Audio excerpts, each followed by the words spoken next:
In the 1999 film Being John Malkovich, the protagonist Craig Schwartz finds a job posting by Sintracorp looking for a man with fast hands to do speed filing. Being a puppeteer, a not so successful one, Craig believes he has a real chance at this job. So he arrives at the address of Sintracorp for an interview. The first thing he notices is that the Sintracorp office is located in floor 7.5, which can only be accessed by timing a button press perfectly to stop the elevator between floor 7 and 8. The floor itself has very low ceiling, which means everyone has to bend down quite a lot to move around. The receptionist keeps mishearing what Craig says. Oh, yes? Chest.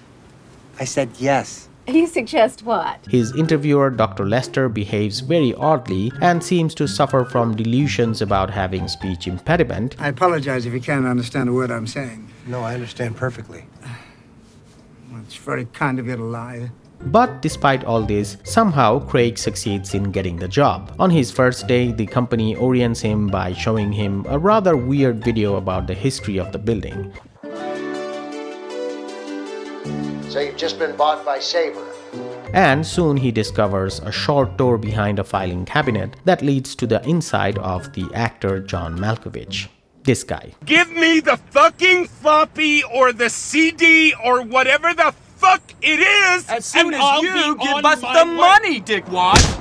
The beginning of the 2009 game Yuppie Psycho reminded me a lot of Being John Malkovich. The year was 2019. You play as Brian Pasterneck, a young man from the lower stratum of society who received a letter of employment from Sintracorp, one of the biggest corporations in the world. And thus, he arrives at the corporation's headquarter in the big city to start his first day. Kind of like Being John Malkovich, the game's beginning involves an elevator. When Brian calls it, it doesn't respond. So he resorts to displaying his letter of employment to the security camera, which grants him entry into the 10th floor of the building. There he sees what is quite clearly blood, but forces himself to assume it to be red paint, only to move a little further and discover a wall that has "Kill the Witch" written on it with blood. Again, he tells himself that it must be some kind of modern art made by cow blood. You dumb motherfucker. And proceeds to read his employment contract that he finds laying on the table in front of him. Upon signing the contract, he goes to the 5th floor where his office is supposed to be. There he meets an odd fellow named Mr. Hugo, who gives him some basic information regarding the workplace, and Brian finds out that he is supposed to work with an old computer. When he logs into the computer with his employee ID, he finds himself somehow transported inside the computer and meets Sintra, an AI that resides within the machine. Sintra tells Brian that he was hired to hunt a witch that resides inside the building this office is situated in. What? Thus begins your mission of conducting a secret investigation to find and kill the witch, all the while maintaining a facade of an average employee in front of your colleagues. It'll be fine. It'll be good.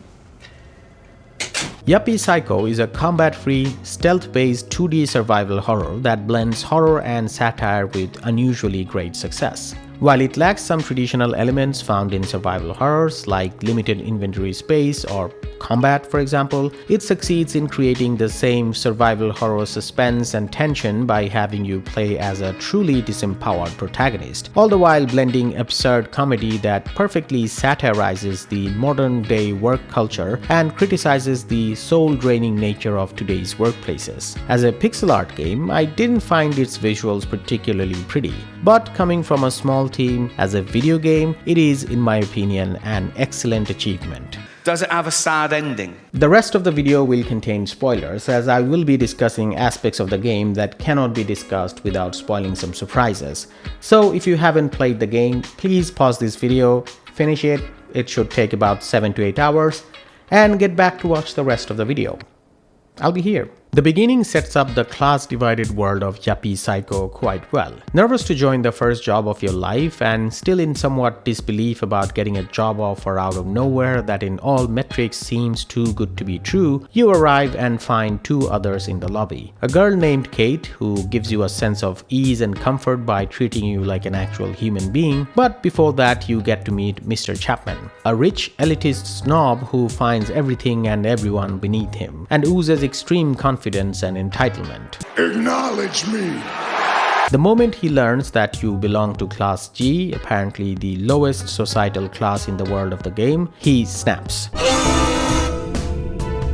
He proudly claims that the 9th floor, the floor of the managing directors, is his destiny. And yet the elevator takes him only to the 2nd floor, ostensibly the floor where the entry-level employees reside. What happened? Your balls drop off? The game criticizes the modern corporation as an institution that thrives on creating unhealthy competition among its own employees through deliberate vagueness and gamification.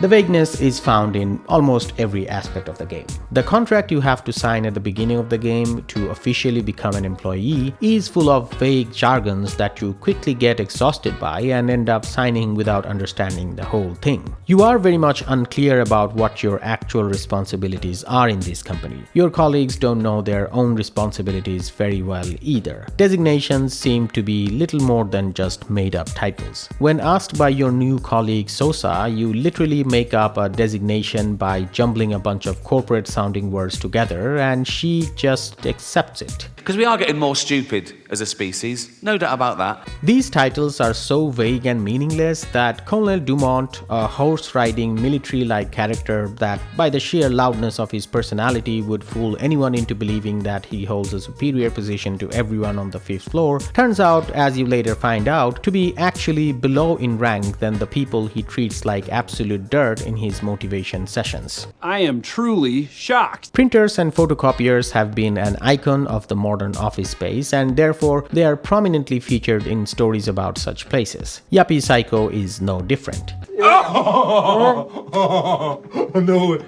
Oh my god. You use a photocopier to save your progress, which is a mechanism that Hugo introduces to you at the start of the game by photocopying his own ass. I thought my jokes were bad. A ubiquitous trope in films about workplaces that usually symbolize the frustration stemming from an ever-growing dependence on technology, which in 21st century has evolved from dependence to enslavement, is one where an office worker, usually of a lower position, has to deal with photocopiers, printers, computers, etc. malfunctioning at the worst possible time. Their reaction to this is usually quite emotional and violent. In these moments of frustration, these workers seemingly treat these machines as if they're sentient beings that are intentionally trying to ruin their days. Let's do that. Let's do exactly that, you little fuck.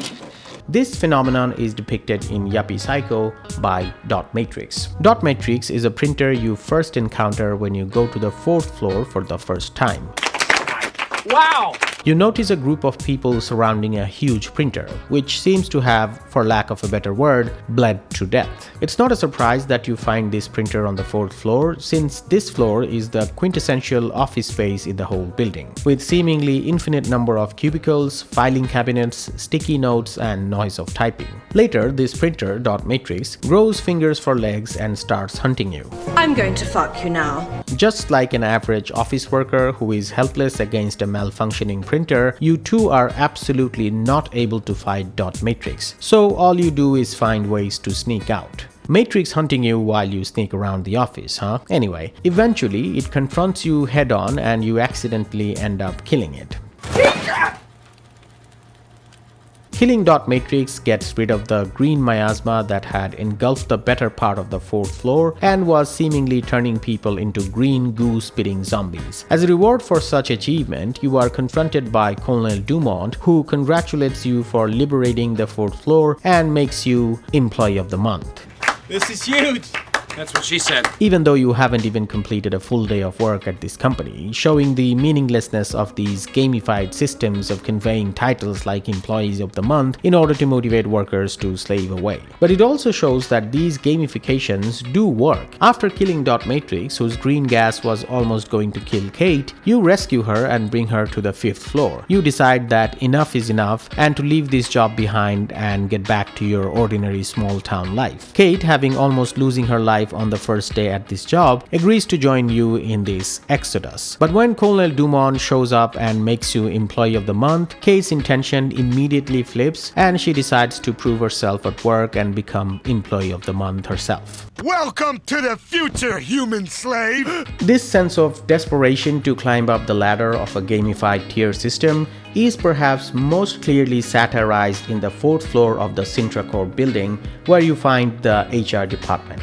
In it are HR officers who have massive lifts for heads, which they use to spit at you, and you are expected to open your mouth to receive it. You find people desperate to be spat on and eaten by the apparent queen of HR, a huge mouth on the wall, in hope that it will lead to recognition and promotion by the company. In here, you'll see desperate promotion seekers stripping naked and brainstorming like crazy to come up with catchy slogans to put on top of their resumes, because even they know that no one reads the whole resume anymore. You'll find a similar desperation in the 2nd floor, which is crowded by employees who run amok in a dark room, hoping to pass tests carried out by the company, which would grant them promotions to upper floors. You find Mr. Chapman here, who promises you $1,000 in exchange of taking the test on his behalf. Upon entering, you are immediately thrown into these tests without any explanation of the rules. The tests are nothing but absurd minigames that cannot possibly have anything to do with any actual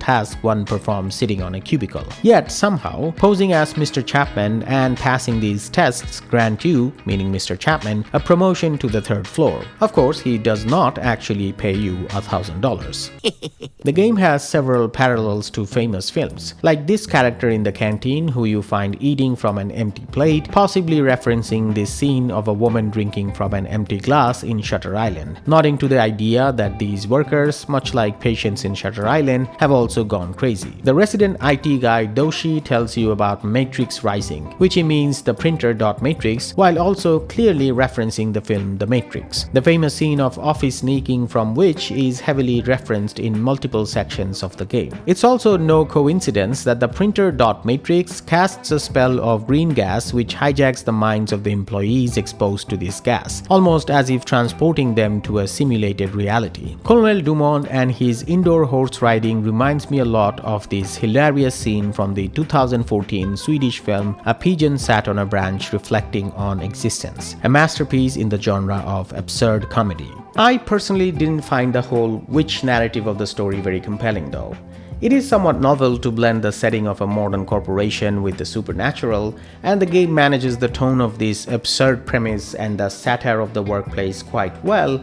But it's the satire side, not the supernatural side, that I found to be the strongest part of the game. In fact, the only complaints I have about the game, and the part of the game that annoyed me so much that it brought down my enjoyment of it drastically, was around the end where you have to do this puzzle which involves pushing furniture around in this room to match this photograph. It was extremely frustrating seeing that even though I matched everything according to the picture, but the game wasn't registering it, leaving me to think that I must be missing something, only to discover that I needed to push some of these furniture just a few pixels here and there. It was a bad idea for a puzzle to begin with, since matching this picture taken from a different perspective with this top-down view was inherently going to be awkward. And on top of that, demanding it be pixel perfect is just bad design in my opinion. That has ruined the whole experience, if I'm honest.